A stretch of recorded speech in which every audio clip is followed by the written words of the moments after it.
Ronaldo នៅតែអាចហៅបានថាជា GOAT ឬក៏ជាកីឡាករដែលល្អបំផុតបើទោះបីជាគាត់មិនធ្លាប់ឈ្នះពានរង្វាន់ FIFA World Cup សូម្បីតែម្ដងការជជែកវែកញែកអំពីប្រធានបទដ៏កាន់តែក្តៅអំពីប៉ុកតេហ្គាល់ដែលបានធ្លាក់ចេញពីព្រឹត្តិការណ៍ World Cup ហើយនេះគឺជា World Cup ទី6របស់ Cristiano Ronaldo ហើយក៏អាចនឹងជា World Cup ចុងក្រោយសម្រាប់បុរសវ័យ41ឆ្នាំម្នាក់នេះផងដែរហើយបើទោះបីជាបុរសវ័យ41ឆ្នាំម្នាក់នេះគាត់អាចរកគ្រាប់បាល់បាន3គ្រាប់នៅក្នុងព្រឹត្តិការណ៍ World Cup ក៏ដោយក៏ប៉ុន្តែអ្នកវិភាគមួយចំនួននៅតែមើលឃើញថាគាត់នៅតែមិនអាចបង្ហាញទម្រង់លេងដូចពីអតីតកាល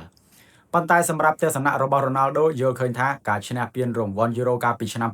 2016គឺវាអាចមានតម្លៃស្មើនឹងការឈ្នះពានរង្វាន់ FIFA World Cup សម្រាប់គាត់ដូចគ្នាទន្ទឹមនឹងនោះដែរអតីតកីឡាករបារាំងគឺ Thierry Henry ដែលធ្លាប់តែតែងតែវាយប្រហារទៅលើ Cristiano Ronaldo គាត់ក៏បានចេញមកការពារ Ronaldo ថា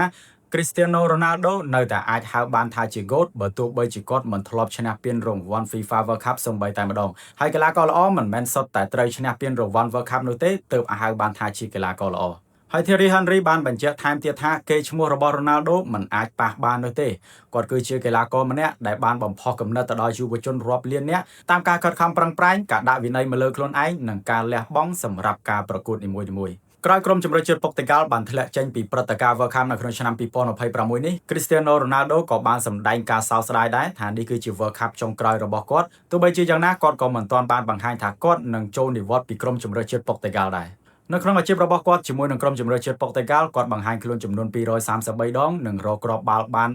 146គ្រាប់ហើយក៏អាចឈ្នះពានរង្វាន់ជាមួយនឹងក្រុមជម្រើសជាតិប៉ុកតេហ្គាល់ចំនួន3ពានផងដែរចុះសម្រាប់បងប្អូនទាំងអស់គ្នាវិញយល់ឃើញយ៉ាងម៉េចដែរថាតើ Cristiano Ronaldo ស័ក្តិសមជា GOAT ឬក៏ជាកីឡាករដែលល្អបំផុតដែរឬទេបើទោះបីជាគាត់មិនធ្លាប់ឈ្នះពានរង្វាន់ FIFA World Cup សូម្បីតែម្ដងកុំភ្លេចបញ្ចេញមតិយោបល់របស់បងប្អូននៅខាងក្រោមឲ្យខ្ញុំបានដឹងម្នាក់មួយផងសម្រាប់ខ្ញុំផ្ទាល់គឺ Cristiano Ronaldo នៅតែជា GOAT នៅក្នុងដួងចិត្តរបស់ខ្ញុំ